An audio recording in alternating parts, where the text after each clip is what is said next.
What's up, everyone? I am John Ricard. This is Camera Work Podcast number 48. My guest today is Soul Brother. What's up, Soul? Hello, everybody. Now, are we just using Soul Brother, or are we using any other name with you? No, Soul Brother. They don't. No, let's let that be. Yeah, it might be a tax man or something out there, right? We'll just keep it Soul Brother. Works for me. Okay, so Soul Brother is someone who I met through Ray, who is like the co-host of the podcast, and I met Soul, I don't know, 5 or 6 years ago or whatever. And no, it's been longer than that. Longer than that? Yeah. Okay, cool. Well, that's good. But Soul is good because I think you are a very genuine person. You're the kind of person when someone's around you, they don't feel they have to put on any kind of airs. You don't have to be anything different than yourself. If I'm hanging out with you, I know I'm going to be laughing and smiling at some point. It's just easy. It's like family. When I'm hanging out with you, you put me at ease, and I'm sure you put other people at ease, which I think is it's a good quality to have. And no, it's a wonderful quality. It's a slight blessing and a curse in ways, because right. The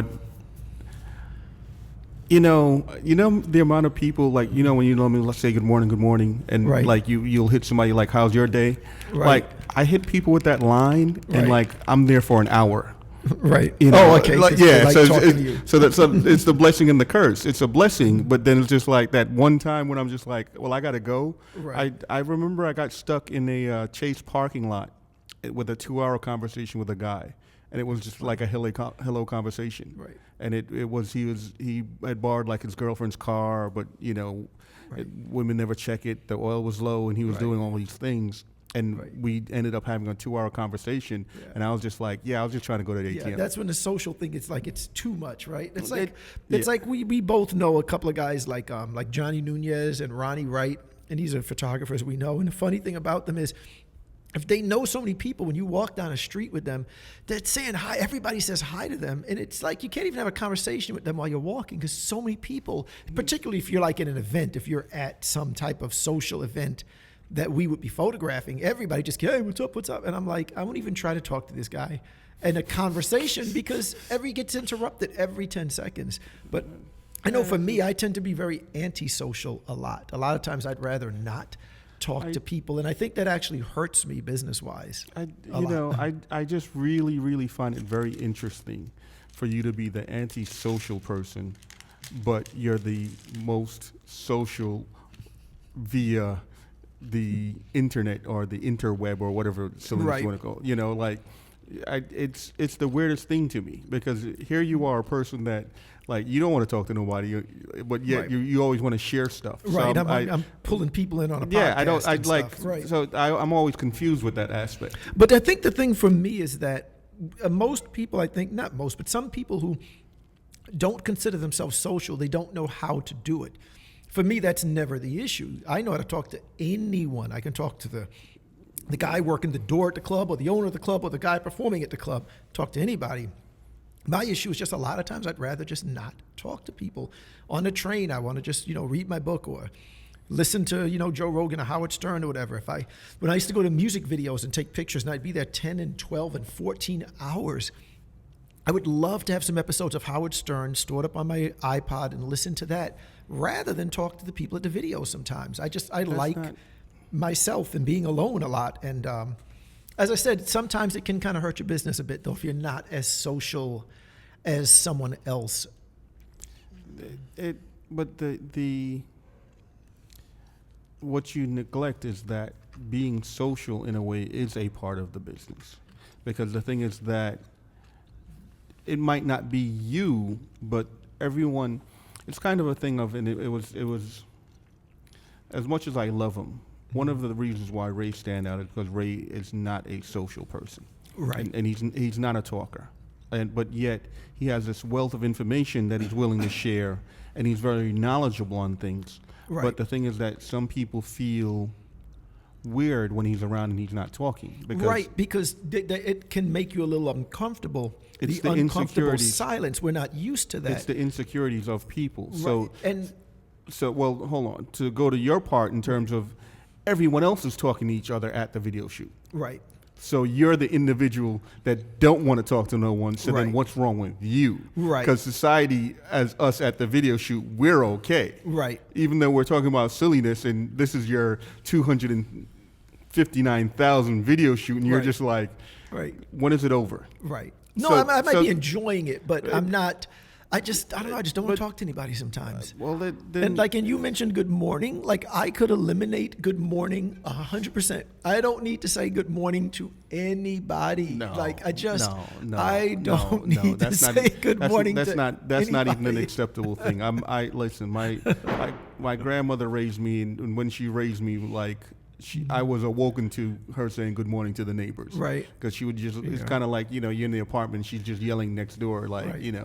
good morning, Miss Johnson. Right. And Miss Johnson is answering. No. And, You know the guy who acts like he's looking at his phone so he doesn't have to say good morning? That's me. All right.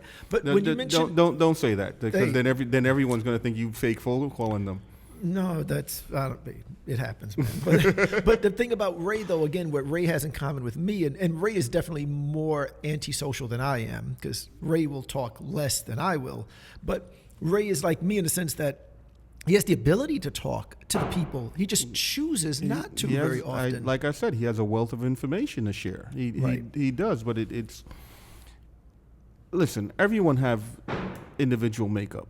And that's what makes everyone themselves, because that's why we're not, we're separate. But Right.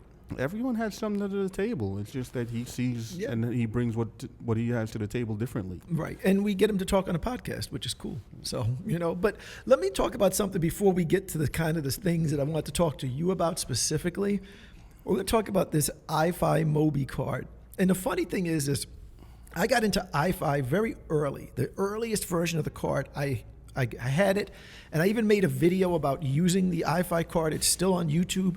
In the video, I called it like the greatest invention in the history of the world, and I was kind of being a little funny with it. I'm like, some people think fire is the greatest invention or the wheel, but I'm going to tell you that the greatest invention ever invented is the EyeFi card, and I showed how I transfer the pictures and stuff. This has got to be like 4 years ago or whatever. And then for whatever reason, I just kind of stopped using it. I think it stopped working. And it was always a little buggy. It was worth using it, but it was never a perfect product. Like you would lose the connection to the Wi-Fi network a lot. But if you were willing to do the work, you could indeed get the pictures from your camera onto your phone, which is super useful. Anyway, I kind of didn't give it much thought for years. And the person who kind of got me back into the card Dun dun dun. was you, because you were using the card. I'm like, damn, I should get another EyeFi card. I'm going to try EyeFi again. So they have a new thing called EyeFi Mobi. It's probably like 2 years old. It's not super new. So I try it out, and it turns out that it works a lot better in terms of keeping the connection. So that's a big plus. Once you sign in, it's going to stay connected better than it used to.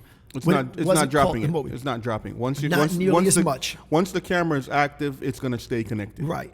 Now, again, in different cameras, a little different. Like on my cameras, which I use it in a Leica, my Leicas have no idea there's an EyeFi card, so they don't stay on as good as the cameras that know they're using an EyeFi card, because some will kind of recognize it and stay on better. But anyway, it can work. But here's the thing. I don't understand two things. One is not necessarily EyeFi's fault, and the other one is. Let me talk about the part that's not their fault first. Okay. So I got the EyeFi Mobi card, and what happens like a month down the road, the lock falls off the card. Now, SD cards have a little lock. You slide it to lock, you slide it to unlock. I guarantee if you ask 1,000 photographers, 0 of them actually use this feature. Nobody's locking SD cards. We all have our little systems for how to keep track of them. And most of us are probably just using large cards, and we're not even really swapping them out that often on jobs anyway, unless you're like traveling and then you've built a whole system of backing up. You don't need the card to lock in the first place. But do you realize, and does anyone realize, do you know what happens if the locking mechanism falls off the SD card? Do you know what happens? No, I don't know what happens. Lay it on me. What should happen in terms of you writing files to the card if the lock falls off the card? I think that the card will stop working. Right. But what should happen? Nothing. Because if you think about a door, and a door has a lock, if the lock breaks on the door, shouldn't the door still work as a door? Like say we're using the door to keep the wind out, or for privacy, or all these other reasons you might use a door. If the lock breaks, I'm gonna ride along with you for only 2 seconds, but yes, the door should still remain a door even though it can't lock. Correct. But then it. So if I say to you, let's say the lock is broken, and I say to you, close the door, should you say to me the lock is broken, I can't close the door? Yes, that's in theory. Yes. No, you should be able to close the door. No. Because for me, the lock encompasses the entire doorknob. No, it encompasses. no, because For me, I'm playing devil's advocate. I told you I was going to ride along for 2 seconds. Only 2. Yes, it's still a door, but you can't equate something so wonderful as the Mobi EyeFi card. No, but this is any SD card, by the way. I know. I'm just saying to a door. Right. Because the thing about it is that you don't know what that piece of switch also connected to inside. No, it's just the idea that the way they designed the SD card from scratch was that if the lock falls off, the card cannot be written to. It should be the opposite. If the lock falls off, you can't lock the card. But at the basic level, the function of the card is to allow me to write images to it. It should always be a card. It should always let me write images. Hold on. I don't care if it locks. Have you ever locked an SD card? Maybe 15 years ago. All right, then. But never. But hold on. Right. Hold on. But the thing is that I think they went really 1,000 with the lock aspect. So that's why when it fell off, everything locked up. No, I think that's any SD card because it's about the position. Once it sees it's missing, it thinks it's locked. I know, and that's what I'm trying to say. Right. So the designers were of the mindset of if you need to lock it and the lock breaks, we want to lock you in. Yeah, but it's insanely stupid because what they did was they built us into a system where if the lock breaks, the card doesn't work. But it's absolutely insane. If the lock breaks, whatever you had on the card still remains locked. Yeah, but even if but again, nobody's locking the cards anyway, so it just makes it's just a dumb design because ultimately the card should be a card and it should always try to be a card and accept files. Yes. Here is your $1 million. Here is your $1 billion. Hey, let's go. Hand it over. Create an SD card without a lock. That's how they should have been done from the way it started. If you're complaining about it and you want to be that next fabulous billionaire. Right. There you go. I'm gonna call up Shark Tank and I'm gonna go on Shark Tank and I'm gonna come out with a card that has a lock, and if the lock falls off, the card still works, but the lock doesn't work because what's broken is the lock, not the card. You don't need Shark Tank. So I don't understand. But anyway, the thing broke off, the card stopped working. Now I'll give EyeFi credit. I call them up, I complain, whatever. The thing broke. And you got a new EyeFi card? They replaced the card. You got a new EyeFi card? Yes, I did. You got a new EyeFi card. Well, it's the same card I had before, but it's a new card. It's a brand new one with a working lock. Yes. That don't fall off. Well, we don't know if it's going to fall off, but they did replace it. But here's the crazy thing. Okay. Now, for some reason, what is the crazy thing? Here's the crazy thing. Now, for some reason, EyeFi, like every other company that's connected to photography, wants to have a cloud, and they want our images in the cloud. And I don't understand the obsession. Like Leica has it, Nikon has it. All of us who are in the cloud, first of all, those of us who are professionals, a lot of us are probably on PhotoShelter. It's an established platform. PhotoShelter. It's a fantastic platform. You use PhotoShelter. I don't use no cloud. And that does do cloud storage. Is what I'm saying. It does do cloud storage, and it is a storage system. But first off, I was watching Creed the other day. Okay. What is that? Creed. Oh, the movie. The movie. Okay. The movie, which is a great movie, but because at one point Rocky gave him some instructions. He took pictures of it, and Rocky's like, "Don't you want the paper?" He's like, "No, I don't need the paper." He's like, "Well, what if you lose your phone?" He's like, "It's in the cloud." And my reaction is the Rocky reaction. What cloud? Yeah, right. Where is the cloud? Yeah. And here's my problem with the whole cloud thing. And everyone just people, please stop, because it's if everyone on the planet stores stuff into the cloud, they're going to be maxed out. And I don't know. I mean, look at YouTube. Where are they're hard? Where is YouTube? Is what I want to know. Is there a guy going we're out of hard drives. You got to go buy we got to go to Staples and get a new hard drive for the new uploads of YouTube today. Where is YouTube? Nobody knows where YouTube is. But that's not for us to know. But where is it? How is it? Is there a building that could catch on fire and we lose all the YouTube videos? I'm very sure that YouTube has multiple backups across the world. But where are they? How many hard drives Would it have to be to contain just a day of YouTube? Well, here's my thing. If I was YouTube, I would not be in America because rental space is so expensive. Where are they? If I was in America, I'd be in like New Mexico, where it's just all desert. Well, where they test all the atomic bombs? Hey, you could have storage and storage of underground No, you could, right. There's a lot of desert space. And just solar panels. Right. But the issue about the cloud is this. And again, with PhotoShelter, by the way, I actually pay for the thing that gives me unlimited storage for the archive. Now, I haven't taken the time to upload everything because it's kind of tedious. What they don't allow you to do on PhotoShelter, they don't understand nested folders. So I can't just upload a folder that includes everything. Folders inside you can't do a week worth of shooting. Right, or the month. Instead, I've got to actually create a folder that has like today's date and it says like Miss Mulatto photo shoot. And then I have to create another folder that says the raw images, another folder with the client images. Very tedious to do the upload. Was Miss Mulatto cute? Oh yeah, she was great. Yeah, she was very good. That was a good shoot. That's why like out of all of the photo shoots he could mention. Well, it's the most recent. As I shot that like 3 days ago. No it's the only thing on my head. Problem. Okay, all right. But the point is this. What I'm saying is, if you're going to be on the cloud, Amazon Prime also does a cloud thing. You're paying like $100 a year, unlimited storage. You're going to go there. Maybe you're going to go to PhotoShelter if you're a professional photographer. Maybe you're going to go to Google. We're not going to use the cloud from like a Leica service, a Nikon service, EyeFi, Mobi, like you're out of your mind. No one's going to use your cloud service because there are superior companies doing it. Now, here's what the app does. Okay, they want you to sign into the app and sign into the cloud. When you sign into the cloud, anytime you hit Wi-Fi, your phone is now uploading everything that's been uploaded from the EyeFi Mobi card. And the problem is, if you delete the pictures from the from the phone, it will still upload them to the cloud. So you can easily have thousands of images trying to upload on your Wi-Fi. Now, while it's mind you, you can turn on cellular upload as well. If you turn on cellular, forget about it. It's just constantly uploading, eating up your data. But if not, even when you go to Wi-Fi, it's doing it. And here's the two problems. One, while the phone is going crazy trying to upload pictures to the cloud for no reason at all, it's losing the connection with the card now. Now the card does not do what you needed it to do, which is transferring images from the camera to your phone. And you want to know the best part? So what would you do? Think about this. You're signed into the cloud, and you're annoyed that all these pictures are uploading. What would you do to stop this? You don't want it to upload, and you are signed into the app. What would you do, Sol? It's uploading 1,000 pictures that you shot in the last 2 months.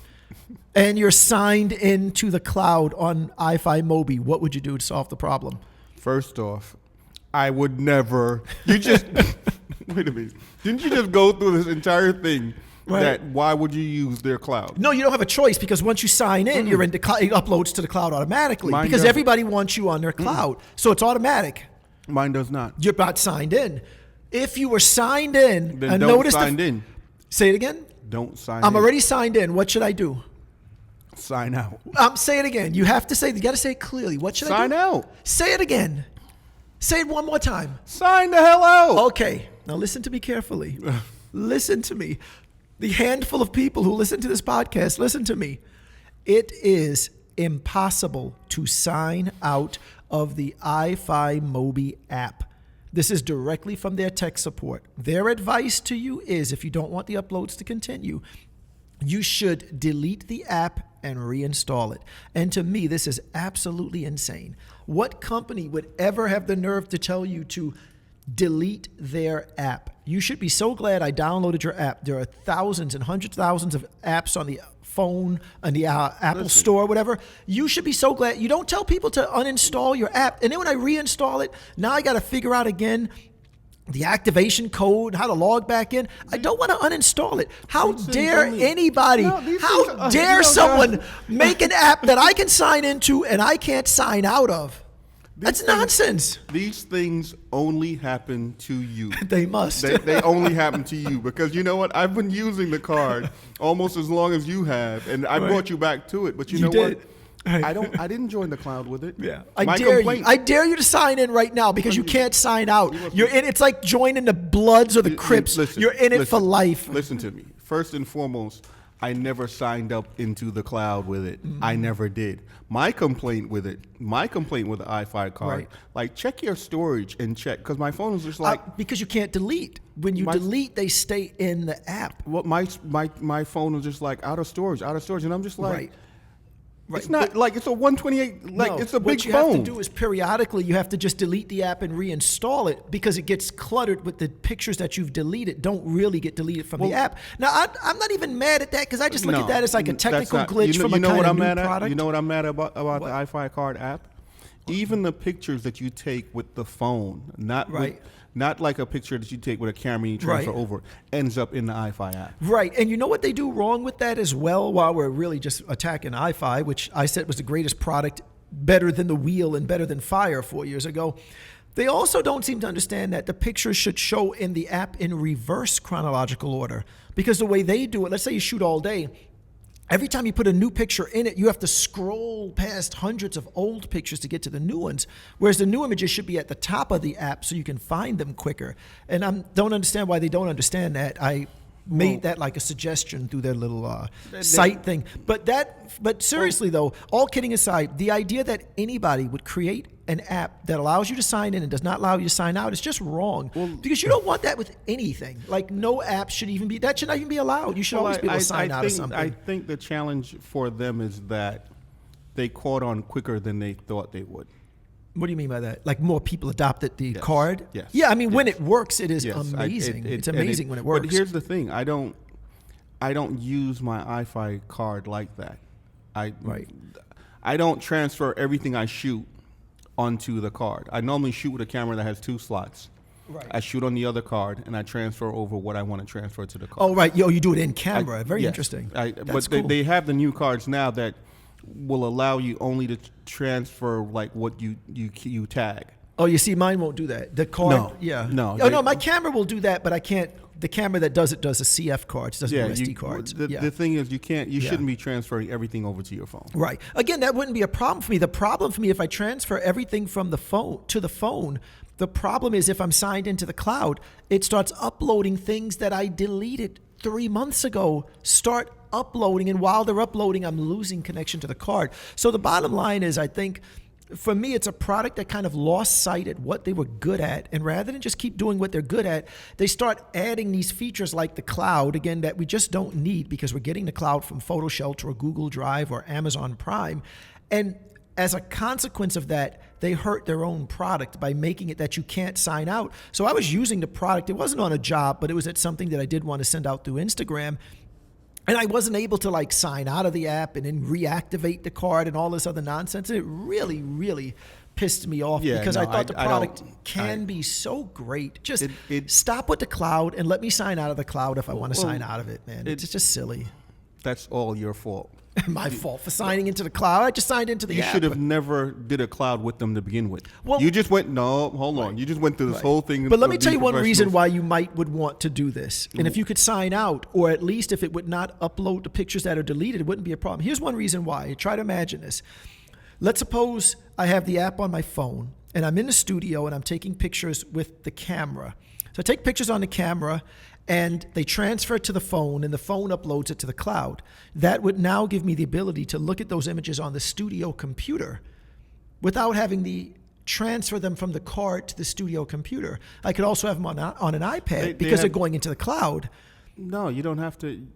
Like what you're. Let's suppose I wanted the pictures on my studio computer and iPad and the phone. They have the cards that could transfer to your computer. Right, but why transfer it all those times when I could just go straight to the phone, to the cloud, and then use the computer to check the cloud version of the picture? That's why the cloud middleman?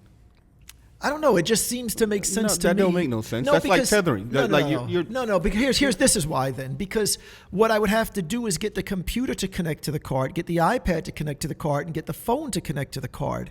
And I don't even know if they can all connect at the same time. They probably can't. And the studio computer never keeps the connection. I think they have cards that.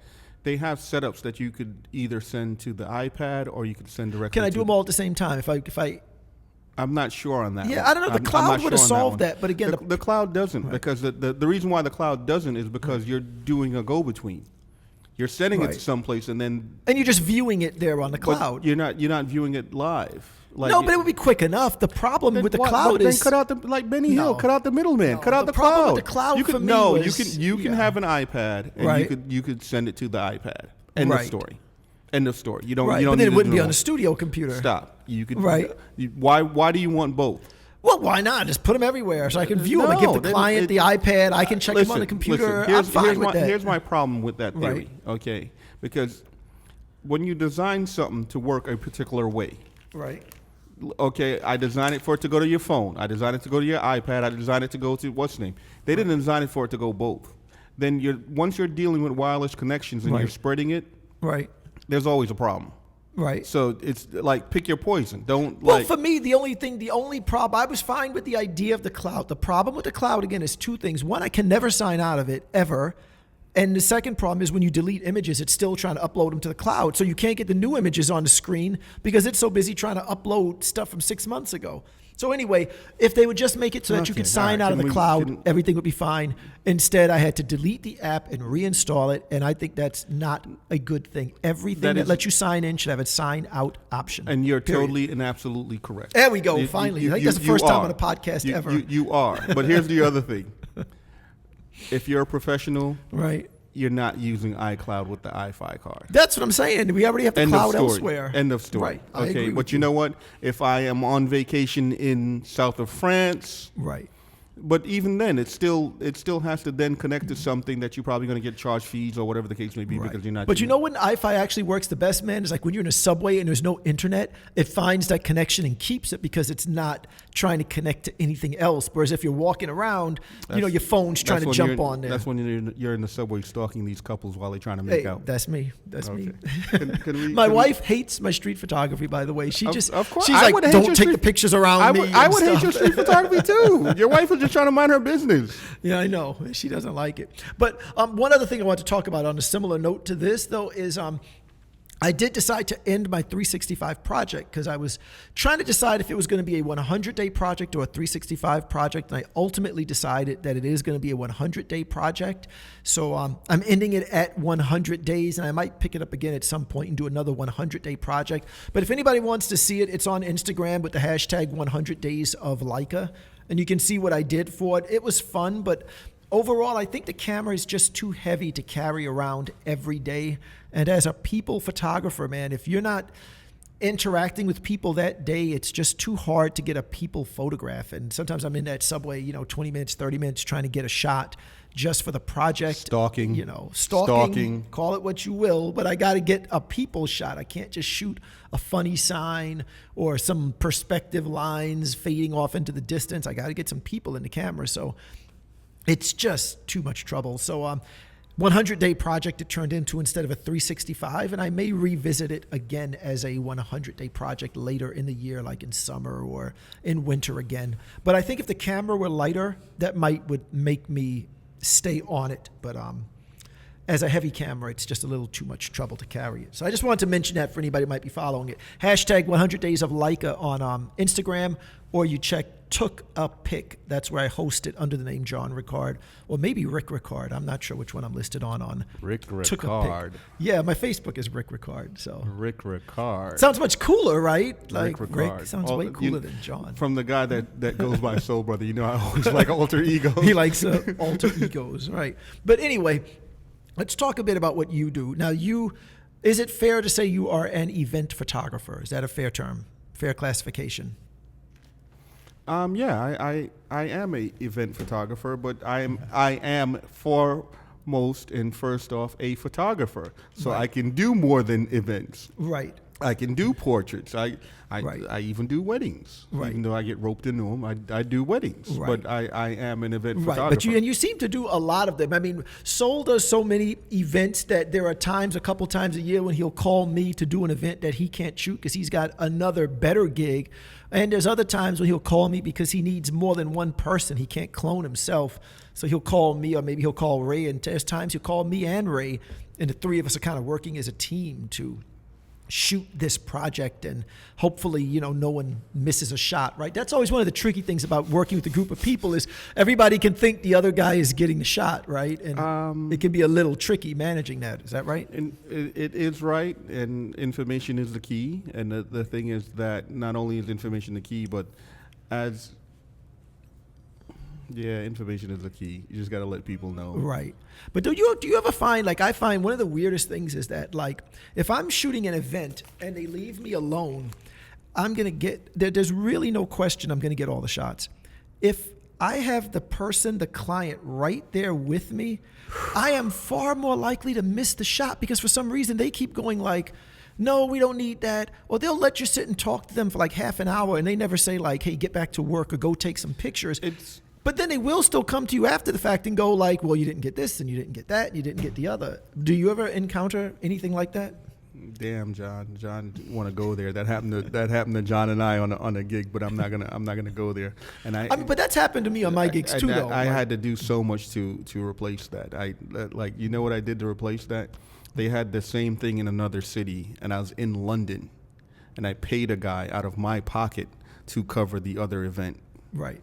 To keep the client happy. Right. But do you agree that sometimes if you were left alone, you probably would have nailed everything you needed? I agree, but the problem with it and the truth of it is that not everyone are adults. And that goes for the photographer, that goes for the client. And the thing is that you as a photographer have to build that trust within the client. So since everyone are not adults, they're kids. They want that hand holding.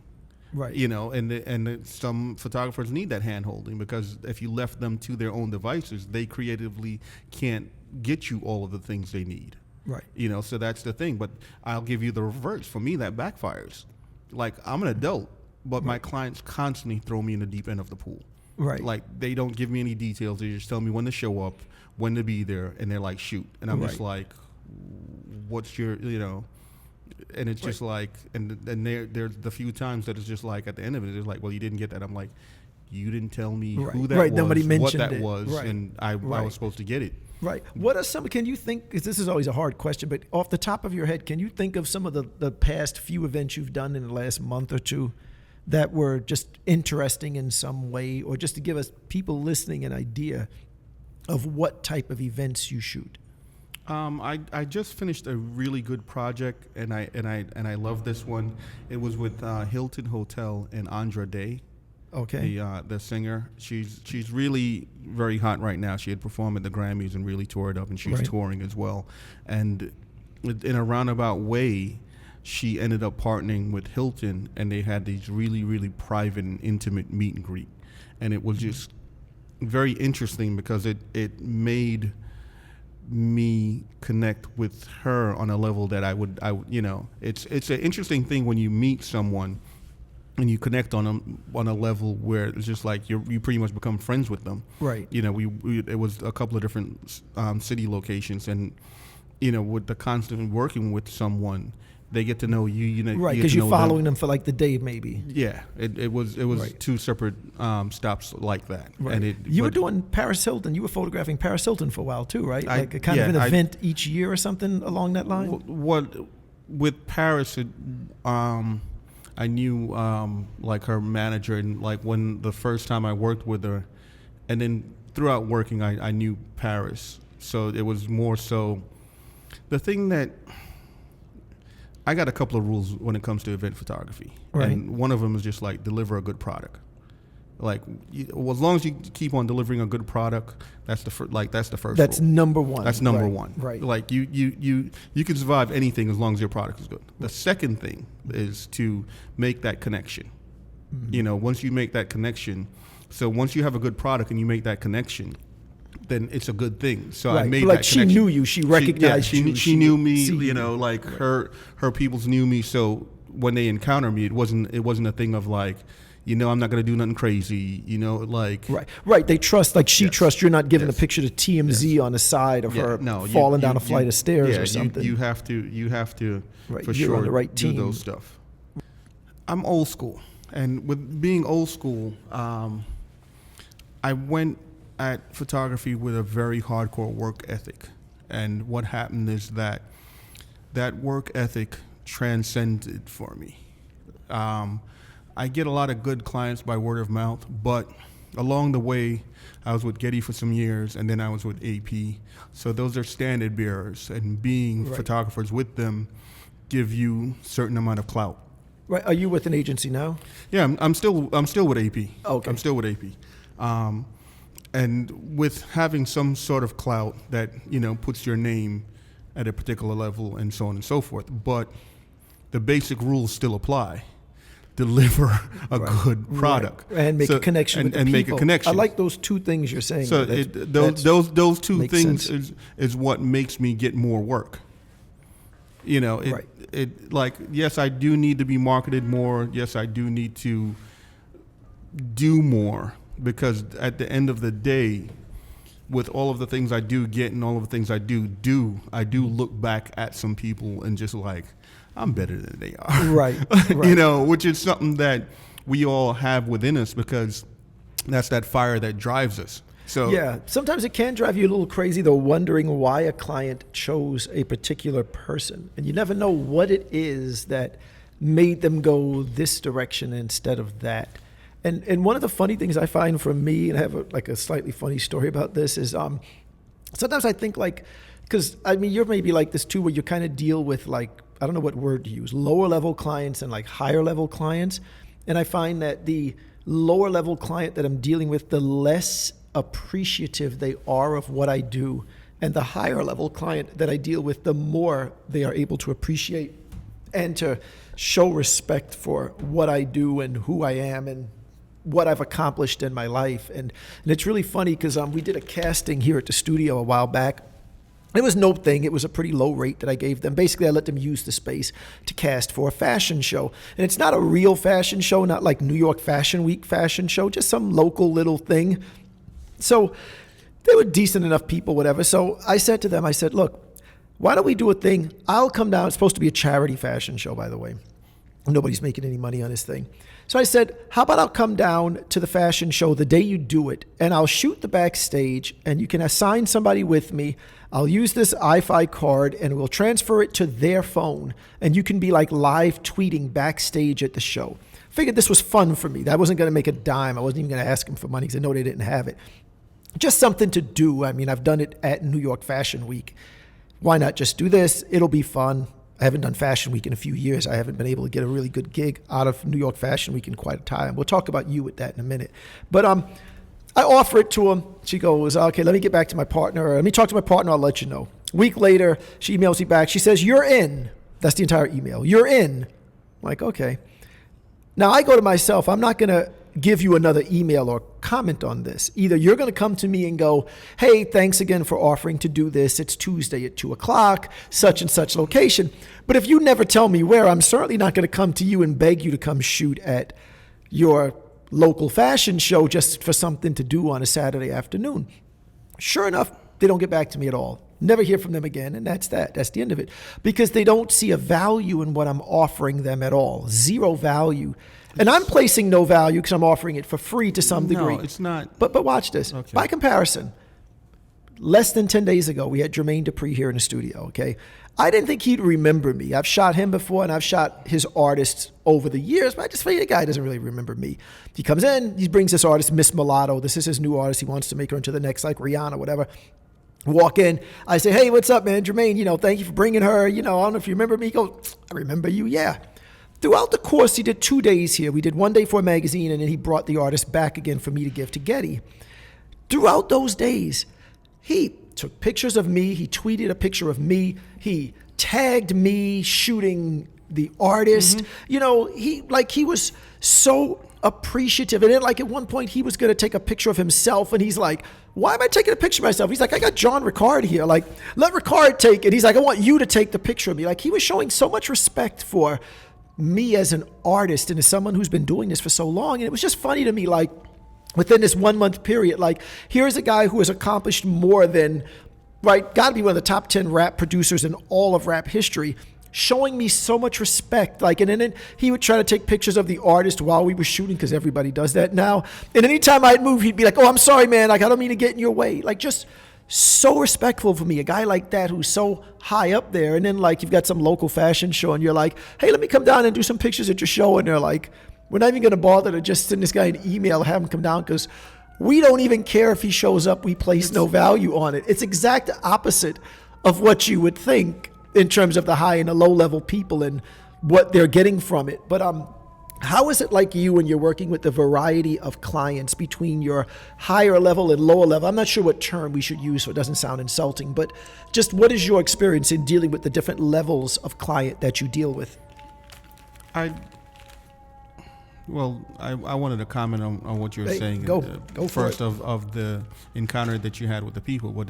I think that was just like they didn't know what they were doing. They were probably overwhelmed, and I'm very sure the night of the event they were looking for you. Yeah, I don't know. But in their head they're like, well, I thought you were going to eat. I thought you were talking Right. to him. Then you wasn't talking to him. I wasn't talking.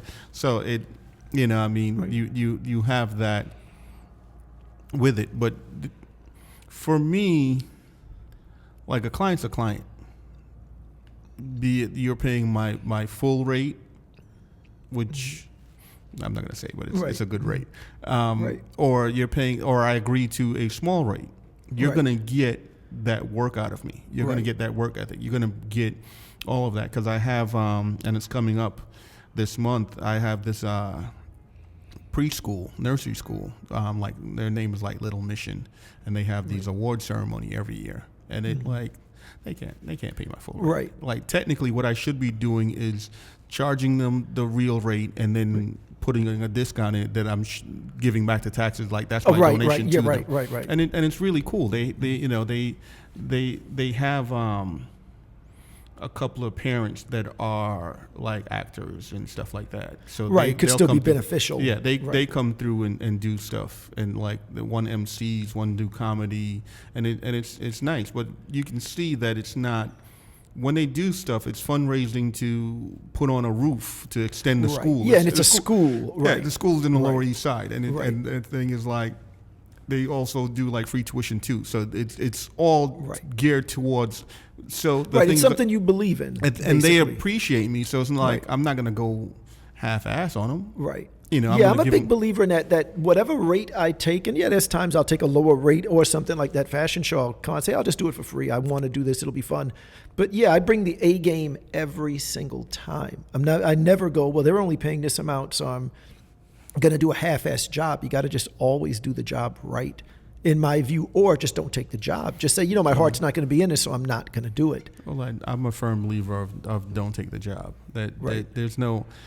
For me, it goes back to what you were early saying in terms of the type of person I am. I take a very zen approach to things, and there's sometimes I do stuff for people and they take advantage, but at the other times for me, like I don't consider it taking advantage. Like there's never a misstep in my world. It's like if you do a job or you get a job, going back to that feeling that we have of why they hired that person. Right. That for me is something that I battle with back and forth, and I battle with it back and forth because the aspect of I'm more so like everything happened for a reason, and the job that you get and don't get, there's also reasons behind that too, because there's times that you do get that job that you wanted and you really check it out and just like come to discover that the rate's terrible. Right. It's just like I'll throw them under the bus, like BET.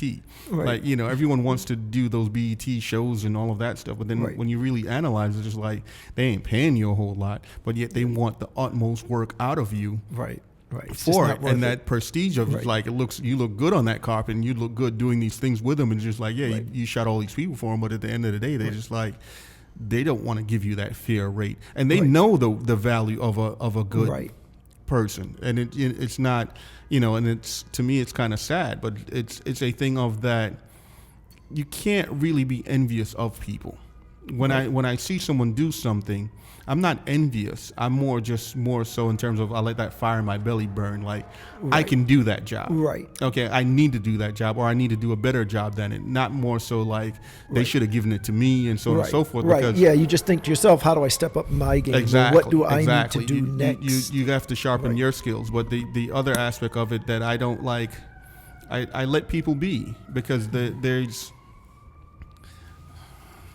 Women's Health. Right. That's the company that we work with John, and they have this big fear. And I've been working with Women's Health since probably 07, 08. Right. And then there's a spell that they didn't use me. There's a couple of years they didn't use me, and I really was scratching my head trying to figure that out, and so on and so forth. And then, like 2 years, they came back, and they came back bigger, and they had me do more stuff. So I can't, like, right. Yeah, that's a good thing too. Every now and then you don't get the job, and you just think to yourself, well, okay, well, let them go with that guy and see. Maybe that'll give them an appreciation for what I did. Realize there was something that I was doing that was special and unique and good. And like you said, sometimes they do come back to you because it might have been a mistake to drop you, or hopefully you get a better client than them, and you reach a point where you're glad you don't have them calling you now because you've got a better client now. But out of it, for me, it's always the long haul. It's always the long haul in the aspect of that, we didn't like the podcast is not just this.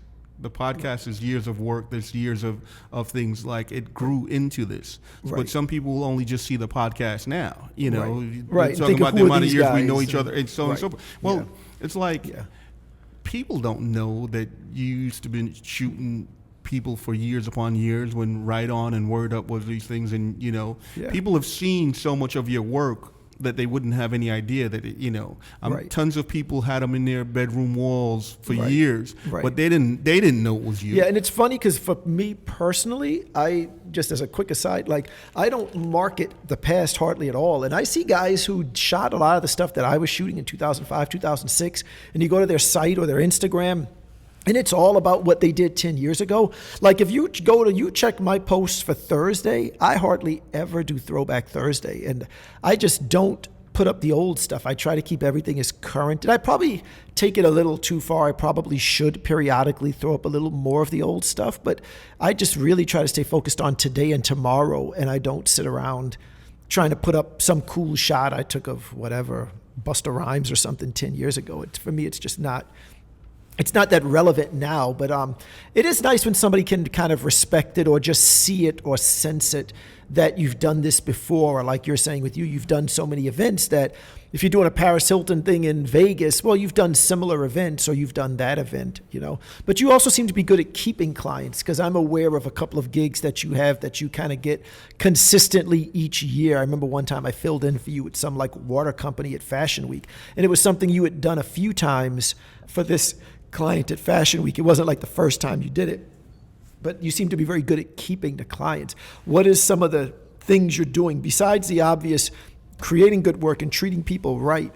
Anything else you can think of that enables you to keep the clients and not lose them? No. I don't care what you're doing. I don't care if you're buying presents for people. I don't care if you babysitting their babies. Right. You taking them out buying drinks. You taking them to strip club. I don't care about none of that.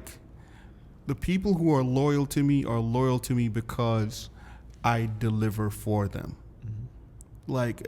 Whatever else you bring to the table, you might be cute, you might be sexy, you might, I'm 2 for 2 on that, but please continue. I was going to say something else, but I know you're not 3 for 3. You're 2 for 3. You might be having sex with them. None of that matters because at the end of the day, you are there to photograph something. You are there to document it. You are there to make the client feel confident. Every time there's an event, there's tons of moving parts. Right. When they know they have me there, they're not worried about my part. But do you do Fashion Week? Like that to me, for my personality, although I love the times I've shot backstage at Fashion Week, but shooting like the actual runway, that jockeying for position, I mean, I've only ever almost gotten in a fight twice ever as a photographer with another photographer. And one time was at a concert with a video guy who was just so incredibly rude. He kept picking up this giant video camera and blocking every shot. And I finally just put my hands on him, stop. It's very rare for me. And one other time was at Fashion Week and then you know how packed in. I mean, you've got a spot that looks like it could hold maybe 20 photographers. There's 150 guys jammed in there so incredibly tight. You would never believe how tight you can pack human beings until you shoot New York Fashion Week runway shots. And I just ended up in, right, you've seen fights in that area before, and I ended up in one of those with a guy, and I just kept going like, don't touch my camera. He was pushing my camera down, and I thought we were going to actually end up fighting. But do you shoot that? Like, I find that's probably the single worst type of thing to photograph. I try to stay away. Like, I used to do Fashion Week for years upon years upon years. And then what happened, and it was in between when I was changing agency, when I left from Getty to go to AP, I didn't do Fashion Week. And then, like, I didn't do Fashion Week for 2 seasons, and it was just like, it didn't change my overall numbers. Like, I still made my... You didn't need it. Yeah, I still made my money, and I was just like, I don't need you. So, like, it's weird when my friends come to town and everyone's running around and so on and so forth. I'm the one that's coming around like, so when you free for lunch? When you free for dinner? And, and everyone looking at me like, why are you not? And I'm just like, because it's not beneficial to me. But I do some shows. I help a friend out. She works with the sponsor. She does a nail company. Right. So, like, I do the backstage stuff, and that's fun, though, right? Isn't that fun? It's totally fun, and I make pictures. But I also shoot the fashion show for her because they like when I do the runway show itself, because I like doing the show every once in a while just to show that I still have the skill to shoot the show. Doesn't it make you laugh, though, that like the most overused tag, at least on my Instagram, has to be NYFW? Because anything that happens involving any halfway decent looking girl dressed in anything is hashtagged New York Fashion Week, and you just want to go, that's not Fashion Week. Just because it happened during Fashion Week, it's not really New York Fashion Week. You can't just tag your friend's fashion show and pretend that you photographed. Everybody's trying to brag like they're part of New York Fashion Week, and most of them just aren't. So, but what is your favorite stuff to shoot? What do you like to shoot in terms of event? What type of events do you like? Again, for me, anything late, I never like. If they tell me it's going to start at 11, I'm like, that's just not my thing. But what kind of calls do you like in terms of events? Here's something, and I found this was funny and interesting for me. Last year, I went to Mount Vernon, where George Washington used to live, because they turned into a museum, and I'm in D.C., and it was a huge Hennessy event. Right. And it was a Hennessy event because Hennessy is French, and France helped us in the Revolutionary War, so it was like the anniversary or whatever, and it was like a very posh event, And not only was it a posh event, but it's funny. The Hennessy person that I normally work with, she sent me to the event, but she had to do an event here in New York. And then, like, when we were talking about it, I saw she was kind of, and she's like, no, it's really a big event, and that's why I want you there, because I can't work it. But, like, if I know that you're there, like, I'm not worried. Right. You're gonna get the shots without supervision. But then I got these 2 new PR girls that was just nervous all the time, and they were just like, we want this, this, and this. We want this, this, and this. And it's just like, and it was me and 2 other guys working the event. And even though, like, I was doing what they asked, they just constantly wanted, because things were, at events, they're in flux. Things, what you might want before the event starts and what's happening while the event happens is not necessarily the same thing. Right. So, like, they had a band playing. So, like, they had a guy at the Step and Repeat, and I was shooting the party, and the other guy was, like, focusing on atmosphere and stuff like that. So while I'm shooting the party, which is what I'm supposed to, I'm focusing on the drinks, focusing on the people coming in, so on and so forth. Like, some of their bigwigs came in, and there was a band playing. So they were like, oh, it would be great for you to see them, take pictures of them, stop while they're at their band. So, like, I'm all the way at the party where the band is at is just like 100 yards. So they want me to run. 10-minute walk. They want me to run to it to shoot the person at the what's name. It was just like, but no one knew that they would stop to see the band play, and the band were, like, in Revolutionary War outfits. Mm-hmm. So it was a nice picture sight. But the thing about it is just like, you didn't think of that beforehand. So it's just like, how are you supposed to just adapt to this at that exact second? And I did, and I was able to snatch some shots. And then they were like, no, stay here. And then I stayed there, and then sure enough, something was happening at the party. I was like, no, come to the party. Right. And the thing was that once the big names were coming in, like, I know how to work the parties. Like, you have these big people come in, and I mean, you had the director of Homeland Security there. Oh, that's cool. Here's my bonus. You had a Supreme Court judge there. You had Justice Scalia, the one that happened to pass away, and here's the bonus in it. So like he comes and they're like, oh, you got to get him, and you got to get him with our CEO, and I'm just like, no problem. Like I got him, like, you know, but I go to him, I introduce myself, I'm telling him I'm shooting for Hennessy and everything, but I'm like, I don't want you now. It's a Hennessy party. You go over there. You're with your wife. Right. You go get a couple of drinks in. Right. Like Yeah, you're here for you're here for the liquor. You're here to enjoy yourself. Right. And he looks at me and he laughs, and he's just like, "Tell me when you need me." Yeah. So he goes and he has a drink and stuff like that. Now when I come back to him, he's a Supreme Court judge. Right. This dude is giving me whatever I want. Right. Because he knows you're not the guy taking a picture of him with the drink that on TMZ or whatever. He gave me that. He gave me, you know, we had the backdrop of his house, of Washington House, that they turned into a museum. We were on the lawn, you know, and I did some really amazing stuff with it that, funny enough, when he passed away, and, you know, they're doing the collectives of pictures. Right.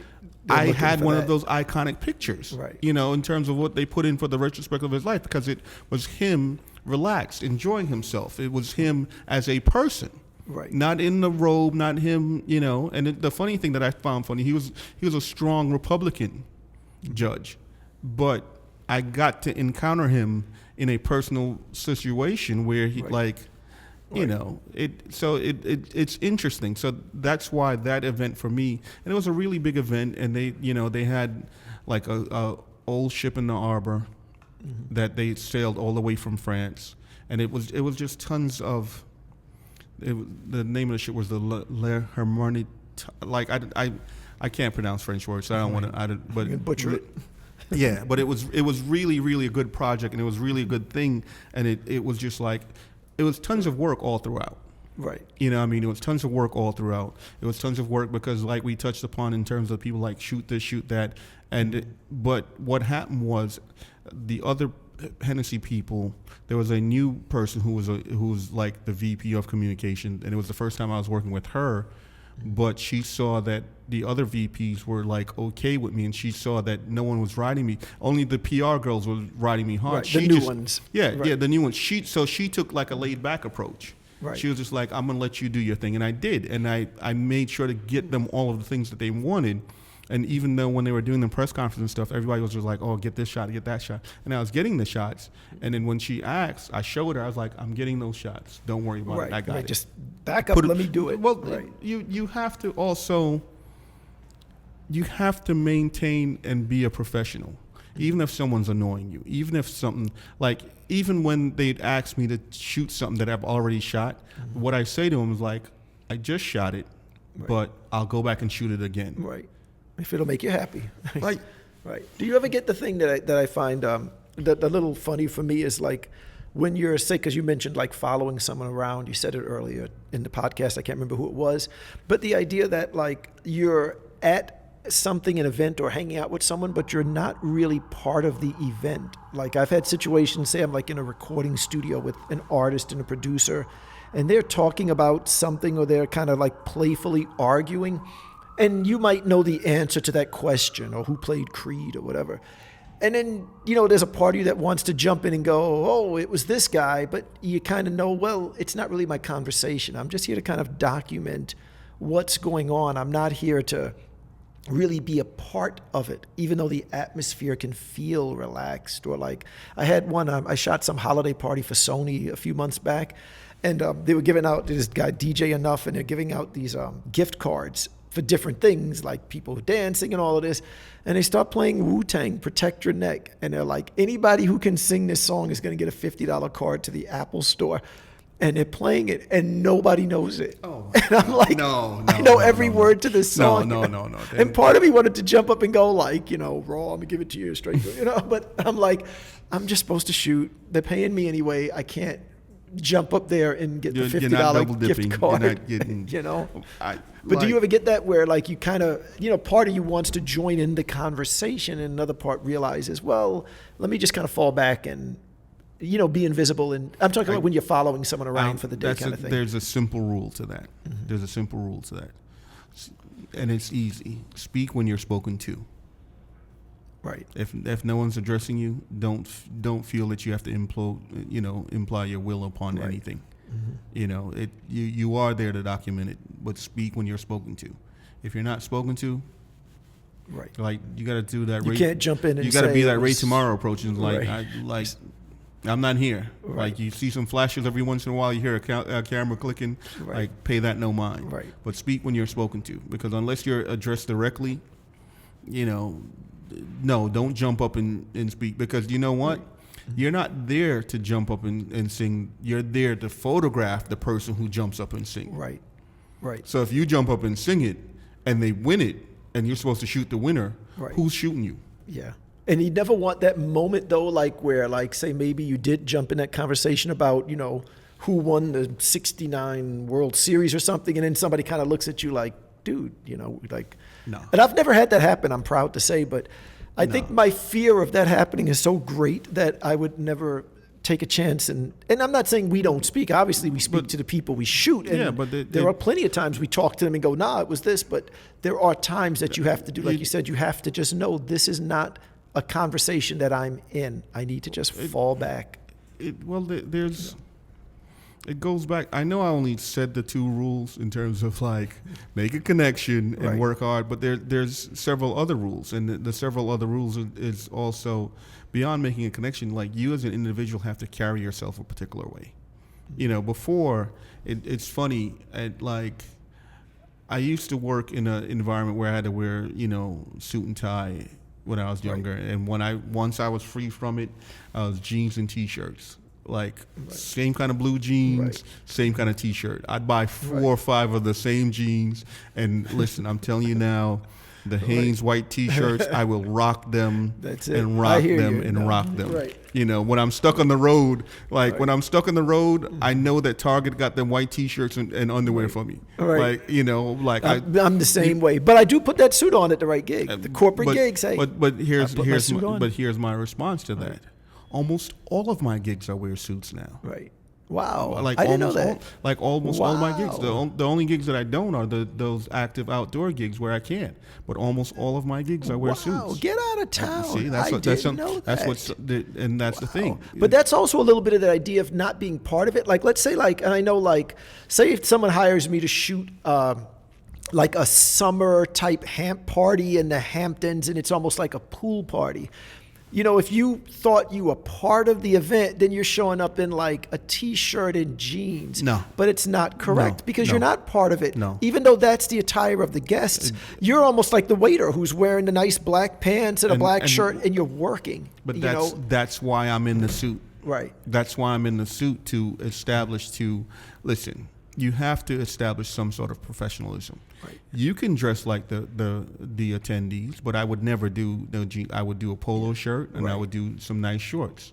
Right. And I would Yeah, have if you my know it's camera- gonna be 90 or whatever. Yeah, I'd have my Right. camera and I have my gear. Right. But I think what helped me also, though, was like with all the years that I was young and I ever had to wear a suit, it was always miserable. You always had this suit that didn't fit.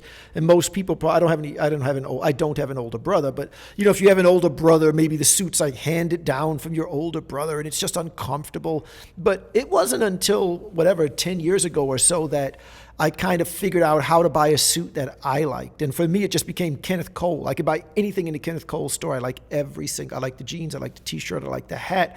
I like the wallet. I like the belt. I've never seen a store in my life where all of a sudden I turn into a chick and I like shopping. If I'm in Kenneth Cole, I can close my eyes and pick up anything and I can wear it. So if I buy a suit from Kenneth Cole, I can get one that fits, and then I'm not miserable in a suit. Still not my preferred dress of choice. I would still rather be in a t-shirt and jeans, but I know if I put on a suit, it's always a paid gig. So anytime I put on a suit, I'm making money. So I'm already feeling decent about it. And I know it's a good gig because anytime I'm wearing a suit, it's not some kind of crappy gig at like 3 a.m. with blasting music. It means it's a decent gig anyway for me if I'm in a suit. So I don't hate it anymore once I figured out how to find a suit that I like rather than a suit that was just kind of thrown upon me from like my mother or something like that. So that helped a bit. But I didn't know you were like dressing for the gig, sort of. That's kind of cool. I didn't know that. So next time you hire me for something that you can't shoot, you like, hey, can you shoot this for me? I got to go put on a suit now. Why are you acting that way? Like when we did the Hugo Boss, we were in suits. Yeah, we were for that. When we did the women's health that social media award, thing, whatever, right?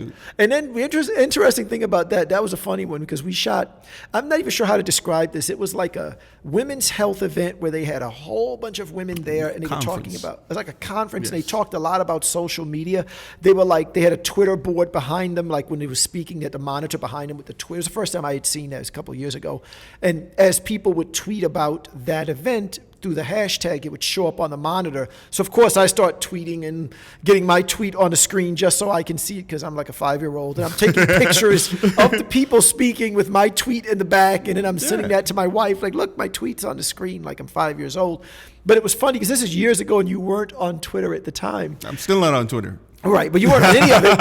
And at the end of the event, I said to you, I'm mad at you, man, and I got to talk to you. And do you remember you just kept going, I know what you're going to say. And I'm like, you don't know what I'm going to say. You're like, I know what you're going to say. I'm like, I don't care. I'm going to say it anyway. And I gave you this whole thing like, you need to be on social media. That's your client, and they're on social media. How can you not be? If your client is there, you need to be where they are. And I don't know what finally made you do it, but you are on Instagram now. And I guess now it's just a complete part of you, right? Like you don't look at it like, I don't want to be on Instagram kind of thing, and you just kind of just accepted it and you're there, correct? Yes and no, but deep down I don't want to be on Instagram. Right. But my Instagram approach is that it's a battle that I have, that because I should have more followers because, I do want to spread a message over bigger people. I feel this again. Do you understand? I don't mean to cut you, but really quick, like again, you talk about that, like Instagram. Every picture I post on Instagram comes from my real camera. They all take work. Every picture I post, whether it's my family, has been shot usually with my Leica. I've processed it. I've edited. I've put it on a phone. It's never a quick phone shot. It's never my lunch. I barely ever pass 35 likes. And I've been on Instagram since at least 4 years now. And my likes hover in the 35 range. Like it's ridiculous.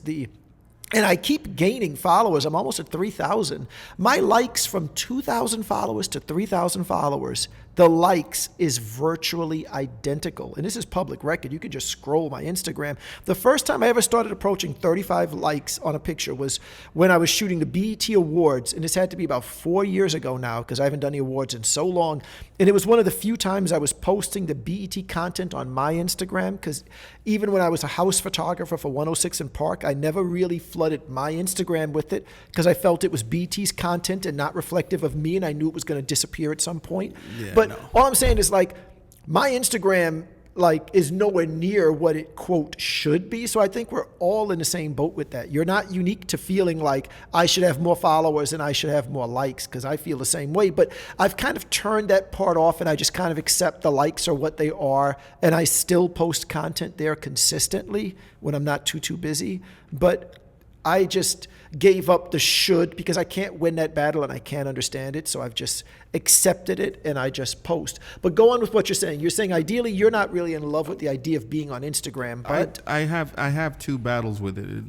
The thing is that the knowing that you're better than, which is the same thing, but it drives me. But the other part of it, if people go on my Instagram, like I am the ultimate, like where am I now? Yeah, like especially this year. I normally travel a lot. I'm always looking at your stuff, and I always tell Tamara.